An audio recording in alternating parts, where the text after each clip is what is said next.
Realtors, if you want to build trust online and on social media, this might be one of the most important videos you watch all year because today I'm breaking down exactly why my Facebook profile is always public and how that one decision has helped me create hundreds of conversations, dozens of referrals, and tons of closings.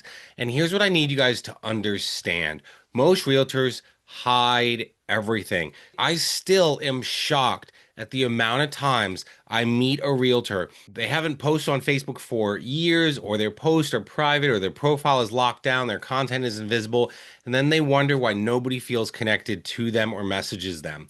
And I have talked about like posting every day and these kinds of things.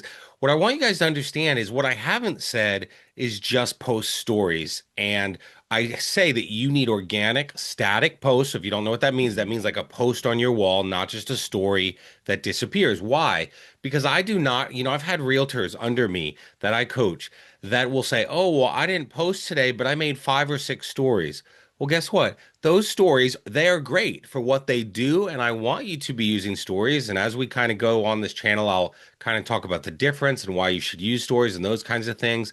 But if I go to your Facebook page right now and you are a realtor that posts 17 stories a day, but no organic static post on your wall, you look like you're dead because there's nothing there. If it disappears after 24 hours, that doesn't help you. Remember when I talked to you about my friend Ben Kaloy and showed you a video a couple weeks ago about what he taught me on Facebook?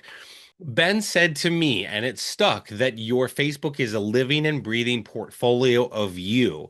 And so here's the thing, you can't build a portfolio of you if there's nothing to see. I want you guys to think about social media is like your art gallery, okay? It's your art gallery. If I go in there and you're like, oh, well, I posted some of my art, but it's hidden in this closet. That's not an art gallery. That's not what I'm here to see. I want to see the art. And when I go to your profile, I should again know who you are, know your passions, know your hobbies, know those kinds of things, and know you're a realtor and how you can help change people's lives when it's time to buy or sell, right? Your Facebook organic static post is a living and breathing portfolio, and that's why you need to have stuff there. And I believe you should have a public profile. I do, right? Remember early in my career with no budget, no ads, no fancy systems, but what I could do was build trust with people through Facebook. And so my Facebook has been public since, right? So, and we've talked about this. People that I don't talk to in 10, 15, 20 years start to reach out. Not because I was the best realtor, but because they could see me and what I was doing. When someone visits your profile, what are they doing? I want you to think about it. What are they doing? In one way or another, they are looking for answers. Who are you? Do you have a family? Are you consistent? Are you trustworthy? Do you show up? Are you good at real estate or whatever business you're in, right?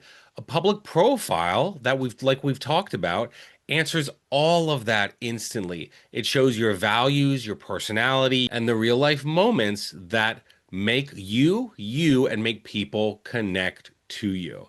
You can build so much trust on social media with just being your real and authentic self. Now, I want to say a little caveat here. That profile has to actually be you. What do you mean? One of the compliments I get all the time is that the person you see on Facebook or now here on YouTube or on my podcast is the same guy in real life. I don't sugarcoat things. I say what I feel. I don't hide a lot. I don't hide anything. If you know how I feel about you. And like the personality you get in person is the same one online. So you want a public profile and you also want to be real, be yourself, right? I believe before you've ever gotten a call about real estate from people that know you or a message, they have Googled you and they have Facebook stalked you. And your profile is that storefront. Your profile is that art gallery. What is it showing them? If it's private, it's like having the lights off on your store or the lights off on the art gallery. People don't see anything, so they scroll by and they never walk in. A public profile lets people step inside, look around, and decide if you are the person that they trust. We've talked about this, but I want to review it briefly. When people come to my profile, they see my family, faith, real estate career. They see the wins, the struggles, right? Personality, of course, my story and my journey, my social media content, my social media coaching for agents. And in 30 seconds, maybe a minute, you already know who I am. That's how trust grows that quickly, right? I hear realtors all the time saying things like, well, I don't want strangers to see my stuff. My personal life is private. I don't want people knowing everything about me, right? And I get that. Visibility can feel uncomfortable, but here's the truth. People hire people that they feel they know. And a hidden profile, in a lot of ways, kills that trust. Visibility builds that trust, and trust builds relationships, and relationships build your business. Now, we'll talk more about trust in a second, but as I kind of encourage you to have a public profile, I also want to have this caveat here that I understand if especially for our females that watch, for the ladies out there, I understand that you have to take certain safety precautions. I don't like that that's the way the world is, but it is. And so I can't tell you, hey, post everything. Post that you're going to be at an open house all alone in the city just for anyone to come in. No, I certainly, of course, want you to be safe. I do. Okay, so how can I do that, John? Well, maybe you post an open house. Maybe you have a buddy come with you. I know lenders will go with you all the time. So maybe you do something like that. And if there's things where like you don't really want people to know where you are right this moment, you can post it later, right? Okay, so for instance, let's say you're at an open house and you're there alone, okay? You could just post later about the great open house you had, right? You could post about, what you learned through client interactions at the open house. It doesn't have to be in the moment. Right? It doesn't have to be, right? I'm not saying you must go Facebook Live and all that. Yeah, so again, I want you to understand, I want you to be safe. A lot of you as well will kind of say like, "Well, John, I don't want my kids all over the place like you have them and whatever." I also would say I'm very careful about who's in my friends list, and there are certain posts on my profile that are for certain groups of people or for friends only. A lot of my stuff is public. I want people to know, like, and trust me, like we've talked about, but there are certain things that are not public that are just for friends only or certain groups, and you can do that. And I also want to encourage you, there are different ways to do it. So let's get curious and think outside the box, right? So, you might be saying, well, I don't want to show my kids or whatever. Some people have said to me, I don't want my kids to have a social profile before they're old enough to decide that for themselves. Okay, totally fine.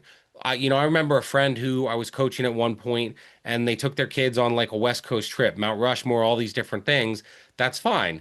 You can post your kids looking up at Mount Rushmore and them, the back of them, not their faces, right? You can do that, and that still builds trust and kind of tells people who you are. Or, if you're thinking about safety while traveling with family, you can say, yesterday we were at Mount Rushmore. Tomorrow we can't wait to share where we are, right? And here's the other part I want you guys to understand. You can do it that way. Like maybe you're at Mount Rushmore on Tuesday, but you post on Wednesday that you had a great day at Mount Rushmore, something like that. Yeah, that's the other part. You can post it whenever. I've coached people of this and taught this to so many realtors. When I say the phrase, I recently had this closing, what does that mean to you? What does recently mean to you? Is it yesterday, last week, a month ago, a year ago? It doesn't matter. When you say you did something recently, it is subjective. Recently could be yesterday. I recently ran a marathon. Well, I think it was 3 years ago. Is that recent? I mean, compared to my whole life, yeah, that was recently. And so you can put stuff out there. If you had a closing a month ago, 2 months ago, 6 months ago, and forgot to post it, you can say recently I helped these people. And no one on social media has to know, hey, recently wasn't actually mid-December. It was actually August. Who cares? You get to decide that. So I want to encourage you to be safe for sure, but have your profile public. And maybe these are some ways that can encourage you to make it public and still be safe, right? I want you guys to be out there and I want you to grow your business, every single post, every single story, every single moment with your kids, with your family, the things you believe in, every single behind the scene clip, it all stacks trust. Trust on top of trust on top of trust. People are watching, like we said on Tuesday, even if they don't like or comment, and over weeks, months, years, you are stacking all of those things. These tiny impressions every single day compound into massive business growth. And that's why people from decades ago still message me out of nowhere. Trust has been building silently in the background for me and my real estate business, not just in the 6 years I've been in it, for not six, but not 16, 20, 25, 30 years. Like I said, someone is about to list a house with me and they've known me since I was 9. I know someone from my old church, a few people that sold houses with me that knew me when I was born, guys, almost 40 years ago. And then they've seen me on social media for the past 20 years or whatever it is, building trust that entire time. So here is a quick test for you as we close this out. I want you to ask yourself these questions. If someone finds your profile right now, would they trust you?